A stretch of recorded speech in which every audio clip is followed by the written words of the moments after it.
সম্মানিত দিনী বৈঠকের দিনী মুসলিম ভাই ও বোন, প্রশংসা আল্লাহর জন্য। শান্তি অবতীর্ণ হোক আল্লাহর রাসূলের উপর সাল্লাল্লাহু আলাইহি ওয়াসাল্লাম। আজকের দিনী বৈঠকে সংক্ষিপ্ত সময়ে বক্তব্যের বিষয় সুদ ও ঘুষ।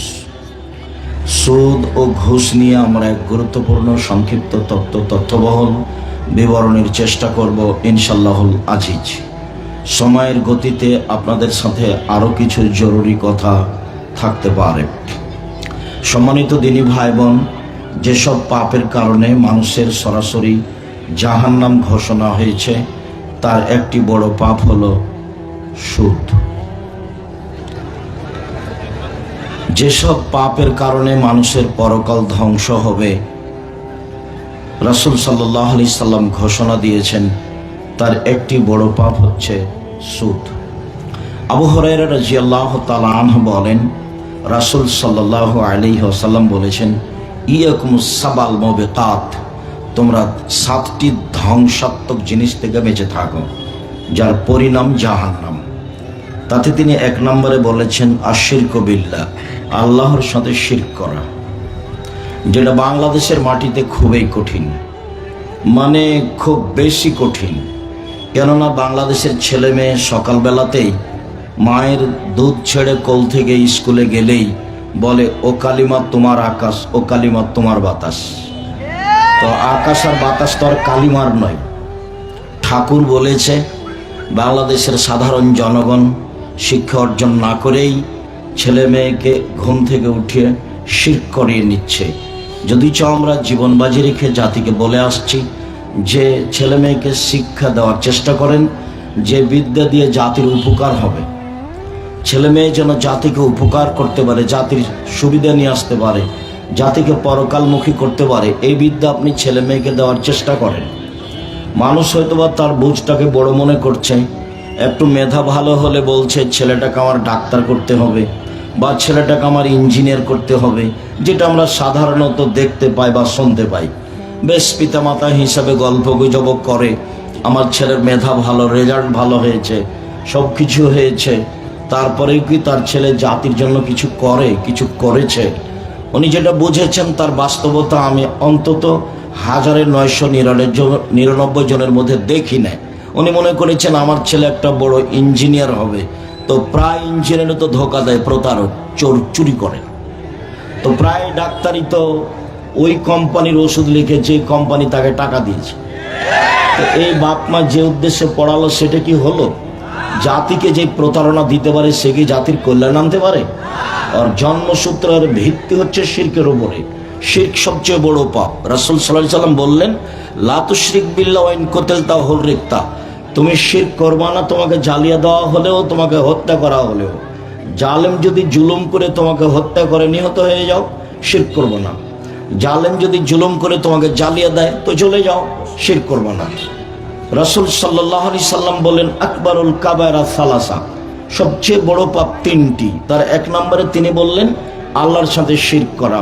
পাপের জগতে সিরিয়ালে 1 নম্বর পাপ আছে শিরক করা। পাপের জগতে 2 নম্বর পাপ আছে উকুকুল ওয়ালিদাইন, পিতামাতার অবাধ্য চলা। পাপের জগতে 3য় পাপ আছে শাহাদাতুজ জুরে, মিথ্যা সাক্ষী দেওয়া। চাঁপাইনবাবগঞ্জ জেলে কত মানুষ 10-15 বছর 20 বছর থেকে আছে, ও জানে না আমি কেন জেলে। জজ জানে না ঘটনা কি, উকিলও জানে না ঘটনা কি, সাক্ষীও জানে না ঘটনা কি।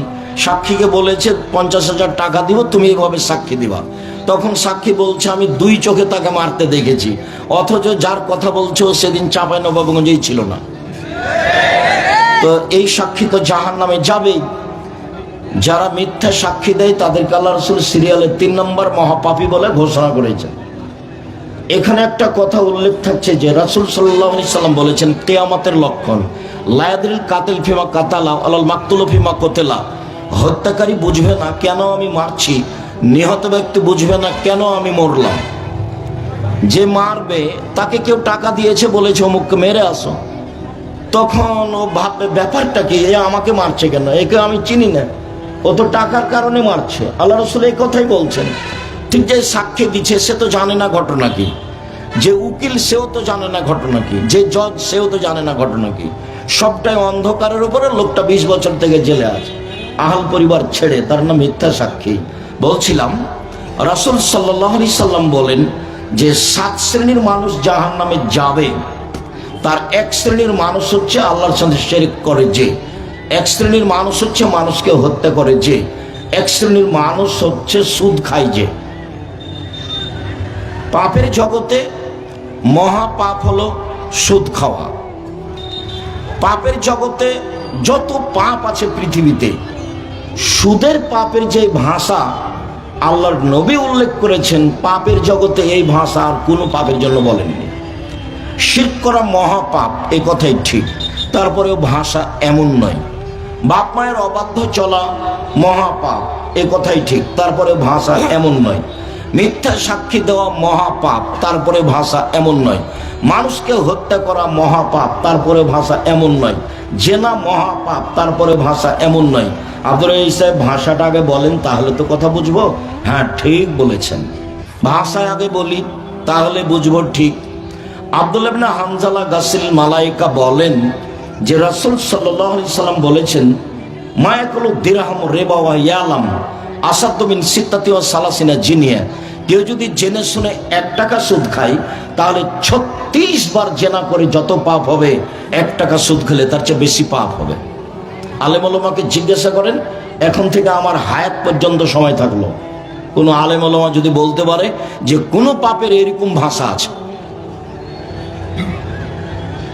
পাপের জগতে এরকম কোনো পাপ নাই যার ভাষা এরূপ। আরেকটা বলে কথাটা আরো স্পষ্ট করি। এই ছেলে, ওই যে সামনে যারা দৌড়াদৌড়ি করছে, গল্প করছে, তোমরা যারা কি করছো, যারা এই যে এখনই দাওয়া শেষ করলে যাও, দেখো মানুষ দাঁড়িয়ে আছে কেন, মহিলাদের ওখানে গল্প করছে নাকি দেখো।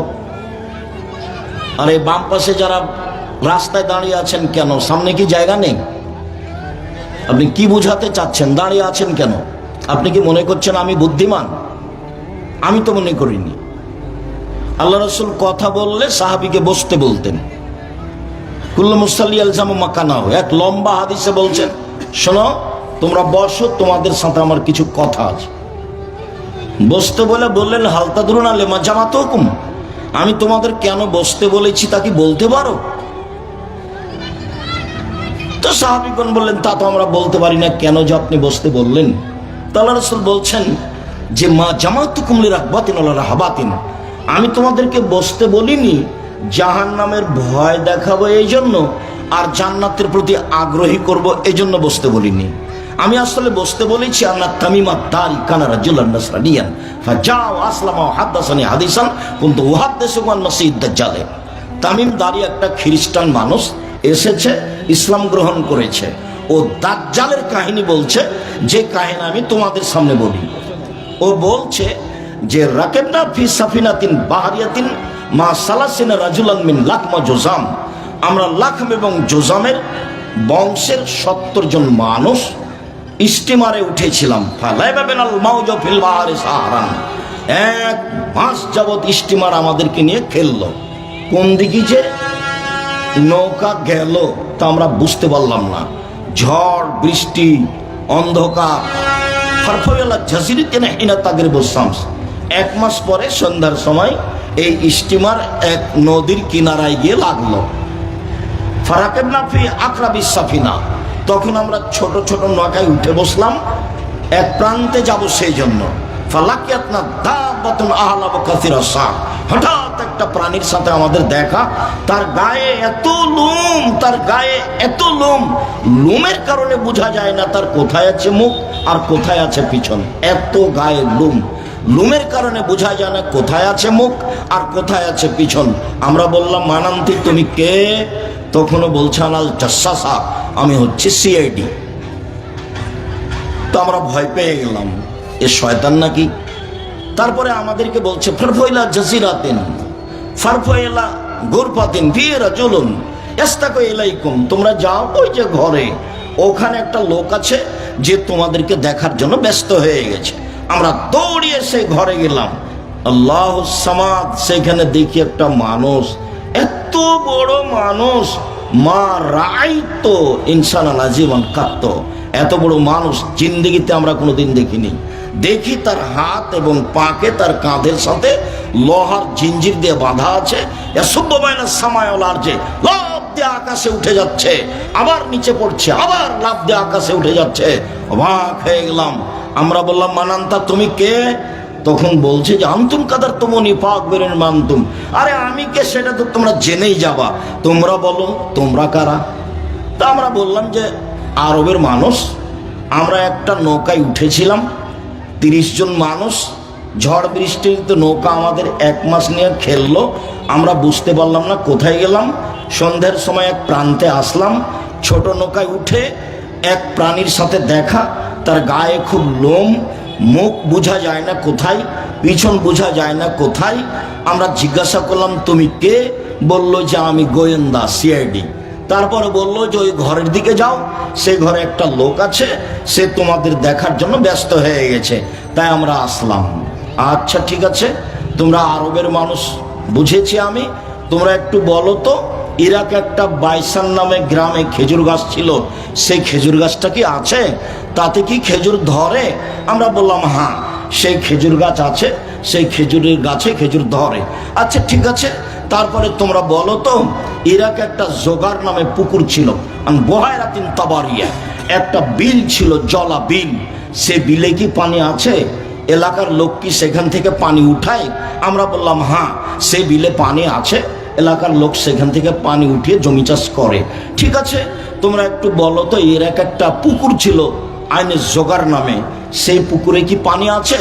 এলাকার লোক কি সেখান থেকে পানি নিয়ে জমি চাষ করে?